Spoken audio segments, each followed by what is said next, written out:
High risk pregnancy होची one of the pregnancy जोठे कि हमरो प्रेगनेंसी रिलेटेड कॉम्प्लिकेशन अधिक थाए से प्रेगनेंसी द्वारा आइदर माँ हो नले छुआ हो ए दी जन को कॉम्प्लिकेशन हबार चांसेस टिके अधिक थाए से प्रेगनेंसी को आम हाई रिस्क प्रेगनेंसी कहबा। प्रायतः हमरो साउथ एशिया जमते कि इंडिया पाकिस्तान बांग्लादेश श्रीलंका ये सब कंट्रीज रे हाई रिस्क प्रेगनेंसी रो रिस्क टिके अधिक अराउंड 20 to 25% पेशेंट्स आमर हाई रिस्क प्रेगनेंसी कैटेगरी को आसी जाती। तो high risk pregnancy as such तार किछि रिस्क फैक्टर्स थाए जेमती कि फर्स्ट रिस्क फैक्टर होची मैटरनल एज जदि मार बयस 35 रु अधिक किंबा 18 वर्ष रु कम से माने हाई रिस्क प्रेगनेंसी कैटेगरी को बिलोंग करती। सेमती ओजन जो मानकर ओजन बहुत अधिक जमती कि बॉडी मास इंडेक्स जोटा कि माने हाइट बाय वेट कहती स्क्वायर कहती सेटा जदि 30 रु अधिक रहिला किंबा 18 रु कम रहिला से प्रेगनेंसी गुड़ा को भी हाई रिस्क प्रेगनेंसी कहती। ता सहित जमती RH नेगेटिव प्रेगनेंसी जो माँ को blood group negative blood group थाए से माने टिके रिस्क कैटेगरी को बिलोंग करती। सेमती जो प्रेगनेंसी रे ब्लड प्रेशर डायबिटीज हवा चांसेस अधिक थाए जो प्रेगनेंसी रे ब्लीडिंग हुए किंबा जो प्रेगनेंसी रे छुआर ग्रोथ ठीक से हुएनी छुआ बहुत छोट होता है मार गर्भ भितर तार ओजन बहुत कम थाए से गुड़ाक हाई रिस्क प्रेगनेंसी को बिलोंग करती। ता सहित जमती पर्सनल हिस्ट्री बहुत मदर्स कर जमती स्मोकिंग हैबिट्स थाए अल्कोहल हैबिट्स थाए किसी ड्रग नबा हिस्ट्री थाए किंबा मार जदि हिस्ट्री थाए एपिलेप्सी किंबा मार जदि ब्लड क्लॉट हबार रिस्क थाए इवन आज जुगे कोविड गोटे हाई रिस्क प्रेगनेंसी ये सब जिनस जदि जार थाए से प्रेगनेंसी को आम हाई रिस्क प्रेगनेंसी कहबा। हाई रिस्क प्रेगनेंसी रो सबुठो इम्पोर्टेंट फैक्टर होची एज जमती कि मार एज जदि बहुत अधिक एडवांसिंग एज रही लेट 30 इयर्स रही 30-35 वर्ष रु अधिक रोचंती किंबा बहुत कम एज अच्छी 18 वर्ष रु कम रहती किंबा ओजन जमती कहली ताठू सबुठो इम्पोर्टेंट होची पर्सनल हिस्ट्री और फैमिली हिस्ट्री। पर्सनल हिस्ट्री आम आसवा जमती कि किसी स्मोकिंग हैबिट्स रोची किसी खाइबार बद अभ्यास रही बहुत स्ट्रेस रोची लाइफ रे ता सहित जमती फैमिली हिस्ट्री रे स्ट्रॉन्ग हिस्ट्री ऑफ डायबिटीज रोची ब्लड प्रेशर रोची किसी ब्लड क्लॉट हबार डिसऑर्डर थाए जमती थैलेसेमिया सिकल सेल एनीमिया एगुड़ा बहुत हाई रिस्क प्रेगनेंसी कैटेगरी को बिलोंग करती। ता सहित जदि प्रीवियस प्रेगनेंसी सपोज से माँ को प्रीवियस प्रेगनेंसी रे बहुत सारा एबॉर्शन हो बहुत प्रेगनेंसी लॉस हो जाइए ता सहित प्रीवियस प्रेगनेंसी जदि मल्टीपल सिजेरियन सेक्शन अच्छी जदि गोटे के दीटा सिजेरियन सेक्शन अच्छी किंबा प्रीवियस प्रेगनेंसी रे छुआ जन्म होता से छुआ जदि बहुत कम ओजन छुआ होती किंबा जन्म टाइम रे डेथ हो जाइए छुआर ए सब रिस्क फैक्टर्स अच्छी एगुड़ा को आम कैलकुलेट करके आम जापर कि प्रेगनेंसी गोटे हाई रिस्क कैटेगरी को बिलोंग करुच्ची। सबुठू इम्पोर्टेंट जिनस होची हाई रिस्क प्रेगनेंसी को आम अर्ली केमते डिटेक्ट करवा जितेबाला महिला जने निज गायनोकोलॉजिस्ट ऑब्स्टेट्रिशियन को मीट करती तेबे आमे फर्स्ट गोटे डिटेल हिस्ट्री नेउ फर्स्ट हिस्ट्री रू बिलोंग करूँ फर्स्ट होची पर्सनल हिस्ट्री जमती कि खाइबा लाइफ रो स्ट्रेस कौन रोची खाइबा पद्धति केमती रोची किसी एराटिक वेट गेन होची किंबा बहुत शीघ्र वेट लॉस हो जाउची कि ता सहित गोटे डिटेल हिस्ट्री निया जाए कि प्रीवियस प्रेगनेंसी गुड़ा केमती थिला सडन मिसक्यारेजेस हो जाइथिला कि शीघ्र शीघ्र एबॉर्शन हो जाइथिला कि किंबा एई प्रेगनेंसी रे भी किसी ब्लीडिंग रही कि आउ बहुत गोटे महिला कौन करती फर्स्ट प्रेगनेंसी गोटे मासे जो प्रेगनेंसी पॉजिटिव आसे तापर ब्लीडिंग नहीं कि आसती तो से सब जिनस को आम डिटेक्ट करवा बहुत इंपोर्टेंट। ता सहित सबुठ इम्पोर्टेंट होची ऑब्स्टेट्रिशियन गायनोकोलॉजिस्ट पेशेंट रो ब्लड प्रेशर आउ शुगर लेवलटा मॉनिटरिंग करती भलसे केमती से शुगरटा ठीक रे कंट्रोल है कि रोची कि नहीं ब्लड प्रेशर ठीक से मॉनिटर होची कि नहीं ता सहित सी जदि किसी आगु मेडिसिन खाऊंगी सपोज तांकर किसी एपिलेप्सी हिस्ट्री अच्छी किंबा जदि कौन अलग टाइप रो मेडिसिन जमती कि इन्सुलिन नौचंती कि किसी प्रेगनेंसी आगु ब्लड प्रेशर मेडिसिन नौचंती सेगुड़ा ऑप्टिमाइज करवा दरकार सेगुड़ा ठीक से कंट्रोल रे नौचंती कि नहीं ठीक टाइम रे नौचंती कि नहीं ता सहित सबुठ इम्पोर्टेंट होची किसी एक्स्ट्रा ब्लड इन्वेस्टिगेशन जमती कि आमर एनोमाली स्क्रीन पे हो डबल मार्कर टेस्ट हुए ट्रिपल मार्कर टेस्ट हुए ता सहित अल्ट्रासाउंडटा बहुत इंपोर्टेंट हाई रिस्क प्रेगनेंसी को आइडेंटिफाई करने यह द्वारा आम कौन जापर जो गर्भस्थ शिशु अच्छी से ठीक से बढ़ुची कि नहीं से एप्रोप्रिएट वेट गेन करुच्ची कि नहीं प्रति 3 मासरे तार जमती ग्रोथ हवा कथा सेटा होची कि नहीं ए सब द्वारा आम डिटेक्ट करिपरिबा कि ताका हाई रिस्क प्रेगनेंसी को से जाउचंती ना से अनकॉम्प्लिकेटेड नॉर्मल प्रेगनेंसी रहुचंती। हाई रिस्क प्रेगनेंसी रे डेफिनेटली माँ आ छुआ दिजणों किसी ना किसी विपद रोचे। हाई रिस्क प्रेगनेंसी रे मार बहुत कॉम्प्लिकेशंस भी डेवलप करि पारे जदि किसी ब्लीडिंग रोचे प्रेगनेंसी रे फॉर एग्जांपल से ब्लीडिंग द्वारा मार blood levels haemoglobin levels drop करि पारे सेमती छुआ को भी ब्लड ठीक से न जाई पारे छुआर ग्रोथ ठीक से हबनी सेटा को इंट्रा यूट्राइन ग्रोथ रेस्ट्रिक्टेड कहती माने छुआटा जतिकी ग्रोथ जतिकी माने जतिकी मासरे हबा कथा से ता ग्रोथ पोटेंशियल को पहुँची पारेनी ता सहित कौन हुए जदि किसी ब्लड प्रेशर लेवल्स जदि एपट सेपट है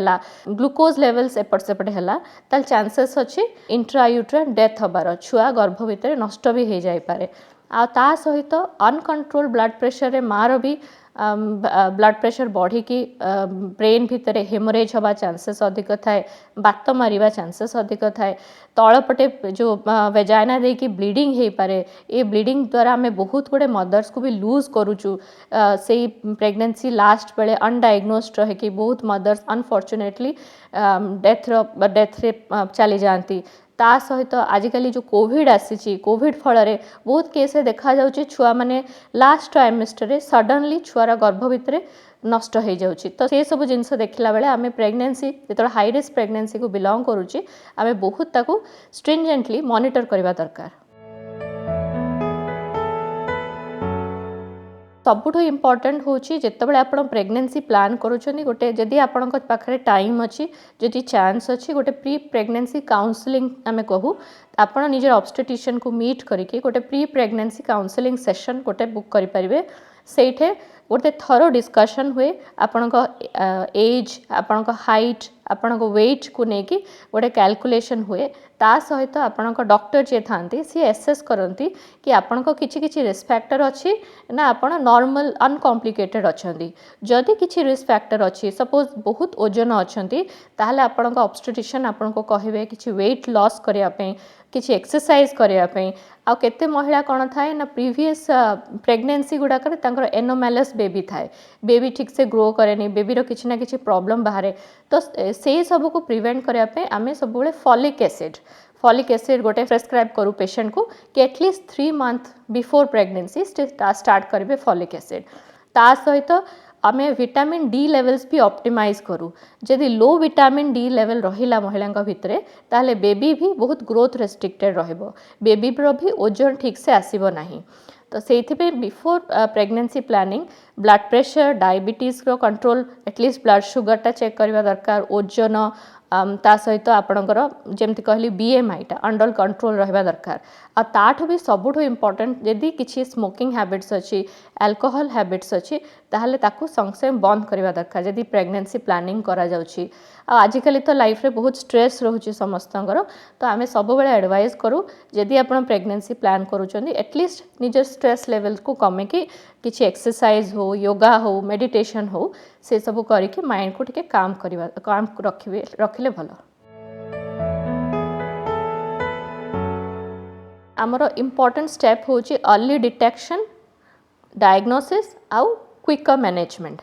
जदि आम शीघ्र डिटेक्ट करिपरिबा कि महिला जनक हाई रिस्क प्रेगनेंसी कैटेगरी को जाउचंती ताहले आम बहुत गुड़े कॉम्प्लिकेशंस को अवॉइड करिपरिबा जेमती फॉर एग्जांपल जेमती जनक ब्लड प्रेशर अधिक रोची जदि फर्स्ट एंटीनाटल चेकअप फर्स्ट जेतल गायनोकोलॉजिस्ट पाखु आसुचंती सी जदि ब्लड प्रेशर अधिक रोचे जदि आम जानि पारले ताहले आम किछिटा गोटे ब्लड ताकू थिनर दे परिबा जेमती कि एस्पिरिन गोटे हो जाफले ता ब्लड लेवल्स सब बेले थिन हेकी रहिबो आ एंटी ब्लड प्रेशर पे भी मेडिसिन दे परिबा जो माने डायबिटिक थांती सेमानक पे आमे दरकार पड़े इन्सुलिन स्टार्ट करि परिबा किंबा जदि प्रीवियस हिस्ट्री बारंबार मिसकैरेज रो अछि सपोज आगरु गोटे दीटा तीनटा प्रेगनेंसी लॉस हो जाइछि तान जे आमे मेडिसिन स्टार्ट कर दे परिबा। तो सबुठ इम्पोर्टेंट होछि डायग्नोसिस। सपोज आपण प्रेगनेंसी टेस्ट पॉजिटिव आसी घरे जानिले ताले एटलिस्ट गोटे सप्ताह भितर आपण जाय कि निजर डॉक्टर को देखै परिबे ताहाले आपण डॉक्टर को सहित डिस्कस करि परिबे कि कोन कोन आपण पाखरे रिस्क फैक्टर अछि ना नाही। जदि रिस्क फैक्टर नाही ताहले किछि व्यस्त हबार नाही